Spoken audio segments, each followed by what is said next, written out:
In this video, we'll write the Lewis structure for sodium acetate, that's CH3COONa. It's kind of weird. You usually have the metal in front, but with this sodium acetate, the Na goes at the end. So we have a metal and then a bunch of nonmetals. So this is an ionic compound, and when we draw the Lewis structure, we need to take that into account and consider the charge on the ions. So if we go to the periodic table, we can look up sodium. Here in group 1, sodium, that has a 1+ charge. So I'm just going to write a plus up here for sodium. Now, CH3COO, the acetate ion, we don't find that on the periodic table. It's a polyatomic ion, and it really kind of stays together in chemical reactions. So for that, we need to look that up on a table of common polyatomic ions. So some teachers let you use this, others want you to memorize it. Either way, here it is. And let's find acetate. So we go down, and here's the acetate ion, C2H3O2-. So this is a little different form than we have written up here.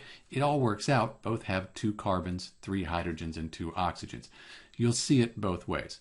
The important thing is acetate, that has a negative sign. So this whole acetate ion, that's negative. This positive sodium and the acetate ion, positive and negative are attracted, and that makes the ionic bond. So let's write the Lewis structure. We write Na, that's the sodium, and we said that has a positive charge. And then we need to write the Lewis structure for the acetate ion. These are all nonmetals, so this is going to be a covalent compound. The electrons will be shared. So rather than write the Lewis structure for the acetate ion, I'll put a link that you can follow to watch a video on that. But here's what it would look like after you write the whole Lewis structure for the acetate ion.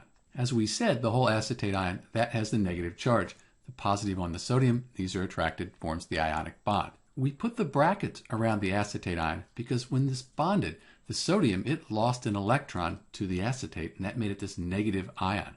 The sodium, since it lost an electron, it's less negative. It's become positive. Positive and negative attract. So this is the Lewis structure for sodium acetate, and this is Dr. B. Thanks for watching.